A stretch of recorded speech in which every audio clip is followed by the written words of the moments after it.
অধ্যবসায়ের প্রয়োজন হয় এবং পাশাপাশি দেশপ্রেমের ভাবনাও কিন্তু এর সাথে যুক্ত। এই ধরনের কাজের বিনিময়ে কিন্তু আজকে নিজেরা ওনারা যেমন প্রতিষ্ঠিত হয়েছেন, ভারতকেও কিন্তু জগৎ সবাই প্রতিষ্ঠিত করেছেন। আজকে আমরা দেখছি অন্যান্য খেলার চাইতেও ক্রিকেটের প্রতি মানুষের আকর্ষণ অনেকটা বেশি বৃদ্ধি পাচ্ছে এবং এখানে শুধু শারীরিক যদি আমি বলি যে সক্ষমতা, সেটাই বৃদ্ধি হয় না। এই ক্রিকেট খেলার মধ্যে পাংচুয়ালিটি, ডিসিপ্লিন এবং লিডারশিপ দেওয়ার যে একটা চিন্তাভাবনা এবং দলগতভাবে একসাথে মিলে, একজন আমি ক্রিকেটার আমি যদি ভাবি যে আমি ক্রিকেটে জিতে যাব, সেটা সম্ভব নয়। সব খেলাতেই আছে, তবুও ক্রিকেটের মধ্যে দলগতর যে ভাবনা, সবাইকে নিয়ে একসাথে মানে জেতা, এই যে বিষয়টা, সেটা কিন্তু এই ক্রিকেটের মাধ্যমে আমরা দেখতে পাই। আমরা আরেকটা জিনিস ক্রিকেটের থেকে শিখতে পাই, সেটা হচ্ছে যখনই বিভিন্ন ধর্মের, বিভিন্ন সম্প্রদায়ের যখন রিপ্রেজেন্ট করে, যে কোনো দেশেরই হোক, ভারতবর্ষের থেকে যখন বিশেষ করে যখন এই খেলায় অংশগ্রহণ করেন, তখন আমরা কিন্তু দেখতে পাই যে সমস্ত কিছু ভুলে, এই ধর্ম, ভাষা, জাতিগত বিভেদ ভুলে সবাই মিলে আমরা কিন্তু তখন সাপোর্ট করি দে উই আর অল ইন্ডিয়ান। এই যে বিষয়টা, সেটা কিন্তু আমরা দেখতে পাই এবং এটাই কিন্তু ক্রিকেটারদের একটা বড় শক্তি। আমাদের ত্রিপুরাও কিন্তু, ত্রিপুরার থেকে অনেক প্রতিভাবান ছেলেমেয়েরা এখন ভালো খেলছে। আমাদেরও অনেক আশা, অনেক সময় দুঃখ পাই যে এরকম আমাদের ছেলেমেয়েরা চান্স পাচ্ছে না বড় যে ফরম্যাটের খেলাগুলোতে, কিন্তু সময়েই কথা বলবে। এখন যেভাবে cricket association, Tripura cricket association যেভাবে কাজ করছে, এবং আমি নিশ্চিত যে আগামী দিন ত্রিপুরার থেকে যে প্লেয়ার আজকে ভারতের রিপ্রেজেন্টেটিভ হয়ে তারা আগামী দিন খেলায় অংশগ্রহণ করবে। আজকে টিসিএ, ত্রিপুরা ক্রিকেট অ্যাসোসিয়েশনের তরফ থেকে বিভিন্ন যেসব প্রশিক্ষণের ব্যবস্থা, ইনফ্রাস্ট্রাকচার ডেভেলপমেন্ট থেকে আরম্ভ করে আজকেও এখানে দেওয়া হবে প্রয়োজনীয় ক্রীড়া সামগ্রী, সেগুলো তো দিচ্ছেই। পাশাপাশি তাদের আরও বেশি নজরদারি যে প্রপারলি তারা সেই ট্রেনিংটা পাচ্ছে কিনা, নিয়মিত আসছে কিনা, যারা কোচ বা অন্যান্য অ্যালাইড যারা স্টাফরা আছেন প্রপারলি তারা সেই কাজটা করছেন কিনা, তার দিকে আমরা যদি নজর আমরা দেই, তাহলে আরও বেশি করে আমরা প্লেয়ার আমরা কিন্তু ত্রিপুরার থেকে পেতে পারি। আমার কাছে ত্রিপুরা একটা ক্রিকেট একাডেমি, আমি যখন সভাপতি ছিলাম তখনও আমি চেষ্টা করেছি, তো তার কাজও প্রায় অনেকটা এগিয়ে এসছে, একটা জায়গাও আমরা চিহ্নিত করেছি। তো সেটার বিষয়েও আমাদের সরকারের তরফ থেকেও তাদেরকে আমি রেভিনিউ ডিপার্টমেন্টকে আমি বলেছি এই বিষয়টা দেখার জন্য। আমি গত 4-5 দিন আগে দিল্লিতে আমি ছিলাম, সেখানেও আমি এই ক্রিকেট স্টেডিয়ামটা যাতে তার কাজ যাতে আরও তাড়াতাড়ি ত্বরান্বিত করা যায়, আমি একজন বিশিষ্টজনকে আমি বলেছি যে আপনি ওদেরকে বলুন তাড়াতাড়ি কাজটা যেন সম্পন্ন হয়। উনি বলছেন যে मैं जाता हूँ अभी जाके उनको कहता हूँ मैं। তো আমাদের তরফ থেকে প্রায়শ যখন যখন ক্রিকেট অ্যাসোসিয়েশনের তরফ থেকে আমার সাথে যোগাযোগ হয়, আমি একটু নজরদারি রাখার চেষ্টা করি যাতে তাড়াতাড়ি এই স্টেডিয়ামটা হয়। ফ্লাইটের থেকে প্রথমেই যখন ল্যান্ড করে তখন আমরা প্রায় লেফট সাইডে দেখি যে কি পজিশনে আছে স্টেডিয়ামটা, একটা কানেকশন অ্যাটাচমেন্ট এত স্ট্রং। তো দেখছি যে কাজ হচ্ছে, বা ওই দিকে যদি যায় কোনো বিভিন্ন প্রোগ্রামে, সবসময় একটা নজর থাকে যে স্টেডিয়ামের কতজন লোক কাজ করছে। তো সেই সময় আমি ক্রিকেট অ্যাসোসিয়েশনের যারা আছেন, সেক্রেটারি, প্রেসিডেন্ট, ট্রেজারার বা অন্যান্য যারা আছেন, তাদের সাথে আমি কথা বলি যে কি হচ্ছে এবং কবে নাগাদ সেটা শেষ হবে। সেক্রেটারি মহোদয় বলেছেন যে চিঠি দিয়েছেন, কিন্তু তারপরেও যাতে এটা যে কমিটমেন্ট করেছে, কমিটমেন্টটা যাতে তারা বজায় রাখে, তার দিকে নজর রাখতে হবে। আজকে আমার খুব ভালো লাগছে যে এখানে Tripura cricket association state bank of ইন্ডিয়ার সিএসআর ফান্ড থেকে তাদেরকে অনুরোধ করেছেন যে আপনারা যারা স্টুডেন্ট যারা আছেন, যারা প্র্যাকটিস করছেন, তাদেরকে যদি কিট ব্যাগ বা ক্রীড়া সরঞ্জাম দেওয়া যায়। তো ওনারা সাথে সাথে কিন্তু এর আগেও অ্যাম্বুলেন্স দিয়েছেন এবং সবসময় তারা সিএসআর ফান্ড দিয়ে এই ধরনের খেলাধুলার ক্ষেত্রে ওনাদের অবদান অনস্বীকার্য। এবং আজকেও এখানে প্রায় 100টা কিট ব্যাগ ও ক্রীড়া সরঞ্জাম দিচ্ছে, আর বাকি 8টা আমাদের ত্রিপুরা ক্রিকেট অ্যাসোসিয়েশন থেকে ওনারা দিচ্ছেন।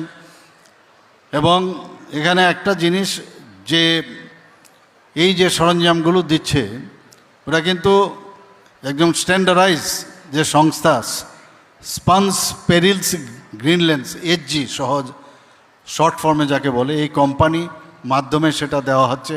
মানে বেস্ট যে ক্রিকেট যে সরঞ্জাম, ব্যাগ ও ক্রিকেট সরঞ্জাম, সেটা ওই কোম্পানি সেটা সাপ্লাই করছে। আজকে এই ধরনের উদ্যোগে আমার মনে হয় যখন ছেলেমেয়েরা এই কিটগুলো পাবে, তাদের খেলার ক্ষেত্রেও অনেক বেশি খেলতে গিয়ে নিজেদের কনফিডেন্সও অনেকটা বেশি ডেভেলপ করবে। কারণ সরঞ্জাম বা প্রপার কিটস যদি না থাকে তাহলে কিন্তু প্র্যাকটিস করতেও সমস্যা। আমি আশা করি এর সুফল ওরা সবাই নেবে। আজকে এই ক্রিকেট অ্যাসোসিয়েশনে অন্যান্য যে সাব ডিভিশন ক্রিকেট অ্যাসোসিয়েশনগুলো আছে, তাছাড়া 15টি ক্রিকেট ক্লাবকেও এই ক্রিকেট কিট ব্যাগ দেওয়া হচ্ছে। সাব ডিভিশনাল ক্রিকেট অ্যাসোসিয়েশনগুলোকে দিচ্ছেই, প্লাস যে 15টি ক্রিকেট অ্যাসোসিয়েশন আছে তাদেরকেও সেগুলো দিচ্ছে। আজকে সদর আন্ত স্কুল মেয়েদের যে ক্রিকেট প্রতিযোগিতা হয়েছিল 2025-26 সিজনে, সেখানে 8টি যে অংশগ্রহণকারী স্কুল প্রত্যেককে 2টো করে কিট ব্যাগ ও প্রয়োজনীয় সরঞ্জাম প্রদান করা হচ্ছে। সদর আন্ত স্কুল মেয়েদের T20 ক্রিকেটে 2024-25 সে যে চ্যাম্পিয়ন বর্দোয়ালি এইচএস স্কুল এবং রানার্স আপ যে আসাম রাইফেলস পাবলিক স্কুল, উভয়কে একটি করে ক্রিকেট কিট ব্যাগ এবং সরঞ্জাম প্রদান করা হচ্ছে। সদর আন্ত স্কুল ছেলেদের T20 ক্রিকেট প্রতিযোগিতা 2024-25 মরশুমে চ্যাম্পিয়ন হয়েছে Henry Derozio academy higher secondary school এবং রানার্স আপ হয়েছে হোলি ক্রস স্কুল। উভয়কে একটি করে ক্রিকেট কিট ব্যাগ ও সরঞ্জাম দেওয়া হচ্ছে। 2025-26 মরশুমের আমার পূর্ববর্তী বক্তা এই বিষয়ে বলেছেন যে অনূর্ধ্ব যে 16 বালকদের বিজয় মার্চেন্ট ট্রফিতে যারা অংশগ্রহণ করেছেন, যারা বিপিএল ক্যাটাগরি, তাদেরকেও একটি করে কিট ব্যাগ প্রদান করা হচ্ছে। BCCI girls under 15 one day trophy 2025-26 যারা অংশগ্রহণ করেছেন মহিলা ক্রিকেটটা বিপিএল ক্যাটাগরি, তাদেরকেও একটা করে কিট ব্যাগ দেওয়া হচ্ছে। এখানে টিসিএর মধ্যে যারা রেজিস্ট্রিকৃত আছেন, নিবন্ধিত আছেন, কোচিং বা প্লে সেন্টারকেও 2টি করে ক্রিকেট কিট ব্যাগ বা সরঞ্জাম প্রদান করা হচ্ছে। কাজেই তাদেরও সেন্টারের মধ্যেও তাদেরও কিন্তু সবসময় যে ছেলে মেয়েদের প্রশিক্ষণ দেয়, আমি মনে করি এটাও একটা ভালো উদ্যোগ। এছাড়া ত্রিপুরা ক্রিকেট অ্যাসোসিয়েশনের যারা আওতাভুক্ত বিভিন্ন মহকুমা ক্রিকেট অ্যাসোসিয়েশনকে একটি করে বক্স নেট, স্ট্রেট নেট, ফুল ম্যাট, পিচ কাভার এবং বাউন্ডারি রোপ সহ বিভিন্ন যেসব মাঠের সরঞ্জাম সহ বিভিন্ন সিদ্ধান্ত ওনারা নিয়েছেন ক্রিকেট অ্যাসোসিয়েশন। আমাদের ত্রিপুরাতে প্রতিভার কিন্তু অভাব নেই, কিন্তু যদি প্রপার যদি তাদের এই ধরনের সরঞ্জাম দেওয়া যায়, ইনফ্রাস্ট্রাকচার যদি দেওয়া হয়, তাহলে আমার মনে হয় যে যেভাবে ত্রিপুরা ক্রিকেট অ্যাসোসিয়েশন বর্তমানে কাজ করছে, আর তার উপরে সবচেয়ে বড় জিনিস হচ্ছে ট্রান্সপারেন্সির মাধ্যমে ওনারা কাজটা করছেন। কারণ এই ক্রিকেট অ্যাসোসিয়েশন নিয়ে অনেক কথা সংবাদপত্রের সবসময় হেডলাইন্সে থাকতো, সেখানেই যে ইচ্ছা, যদি আমাকে জিজ্ঞেস করেন, আমার সবসময় একটা ইচ্ছে ছিল যে একটা মানে ট্রান্সপারেন্সির মাধ্যমে ওখানে যারা পরিচালনা করেছেন পরিচালনা কমিটি হোক। এবং আমি অনেক খবরাখবর অনেক আমার নজরও রয়েছে যে তারা ঠিকভাবে কাজ করছেন সেখানে। এবং আজকের এই ধরনের কিট যে বিতরণ নিঃসন্দেহে আগামী দিনের জাতীয় মানের যে আমাদের ছেলেমেয়েরা যেভাবে কাজ করছে সেই জায়গায় ওনারা পৌঁছবেন। আমাদের ত্রিপুরাতে আমরা শুধু ক্রিকেটের বিষয়ে না, আমরা গত 8 বছরে মাননীয় প্রধানমন্ত্রী শ্রী নরেন্দ্র মোদীজি বারবার বলছেন, গত মন কি বাত অনুষ্ঠানেও আপনি দেখেছেন যে প্রথম উনি যে মানে যাদেরকে মানে আমি বলবো ধন্যবাদ জানিয়েছেন, ক্রিকেটের থেকে আরম্ভ করে অন্যান্য যারা মানে অ্যাথলিট যারা আছেন তাদেরকে উনি ধন্যবাদ জানিয়েছেন বিভিন্ন ক্ষেত্রে সফলতার জন্য। আজকে ত্রিপুরা রাজ্যে 8 বছর আমরা সরকার 8 বছর প্লাস চলছে, সেখানে সম্প্রতি ত্রিপুরা রাজ্যে প্রায় 9টি সিনথেটিক টার্ফ ফুটবল আমরা তৈরি করেছি। আরও 2টি সিনথেটিক টার্ফ ফুটবল গ্রাউন্ড আমাদের ট্রাইবাল ওয়েলফেয়ার ডিপার্টমেন্ট থেকে সেখানে তৈরি করা হয়েছে, আরেকটির কাজ চলছে। ধলাই জেলা আমি সেখানেও গিয়েছিলাম, সেখানেও গঙ্গানগরে একটি সিনথেটিক টার্ফ ফুটবল গ্রাউন্ড করা হয়েছে। আমবাসায় আরও একটি সিনথেটিক টার্ফ ফুটবল গ্রাউন্ড নির্মাণ হচ্ছে। একটি সিনথেটিক হকি মাঠ, একটি সুইমিং পুলের কাজ সম্পন্ন হয়েছে। রাজ্যে 2টি সিনথেটিক অ্যাথলেটিক ট্র্যাকের কাজ যথা পানিসাগরও হয়েছে এবং বাদারঘাটেও অলরেডি সম্পন্ন হয়েছে। কৈলাসহর এবং উদয়পুরে 2টি মাল্টিপারপাস স্পোর্টস ইনডোর হল নির্মাণের কাজ চলছে। কাকরাবনেও সিনথেটিক ফুটবল টার্ফ বসানো হবে। এবং শুধু তাই নয়, বাদারঘাটে দশরথ দেব স্পোর্টস কমপ্লেক্সে 200 শয্যা বিশিষ্ট স্পোর্টস হোস্টেল নির্মাণের কাজ চলছে। কৈলাসহর ও উদয়পুরে 2টি 200 শয্যা বিশিষ্ট যুব আবাস তৈরির কাজ চলছে। আমাদের এখানে ভুলাগিরিতে আন্তর্জাতিক মানের সুইমিং পুল, প্রাকৃতিক ফুটবল মাঠ, মাল্টিপারপাস স্পোর্টস হলের বিভিন্ন যেসব সুবিধা প্রয়োজন সেই ধরনের ইনফ্রাস্ট্রাকচার আমাদের বাজেটের মধ্যে এবার রাখা হয়েছে। মুখ্যমন্ত্রী ক্রীড়া উন্নয়ন প্রকল্প, মুখ্যমন্ত্রী ক্রীড়া প্রতিভা অন্বেষণ ও মুখ্যমন্ত্রী ক্রীড়া প্রতিভাশালী যে প্রকল্প আমাদের রয়েছেন সেটাকে সামনে রেখে আমরা বিভিন্ন যারা ক্রীড়াবিদরা আছেন তাদেরকে উৎসাহ প্রদানের জন্য আমরা পুরস্কৃত করেছি।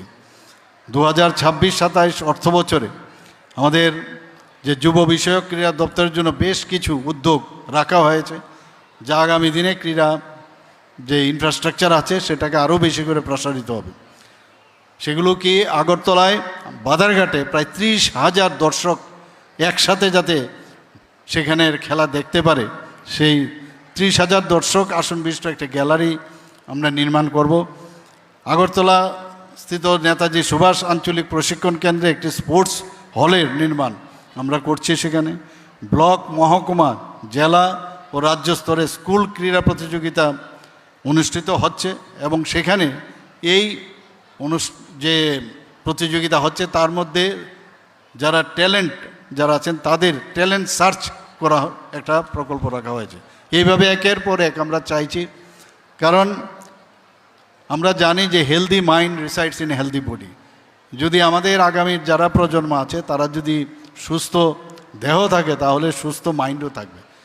আমরা চাই যে ত্রিপুরার ছেলেমেয়েরা এবং আগেও কিন্তু ভালো ভালো প্রতিভাবান ক্রিকেটারই হোক বা অ্যাথলেটই হোক, সুইমারই হোক, জিমন্যাস্টিক্স তো আমাদের আছেই, বিভিন্ন খেলায় কিন্তু ত্রিপুরার খুব নামি দামি প্লেয়ার সর্বভারতীয় স্তরে আন্তর্জাতিক স্তরে নাম করেছে।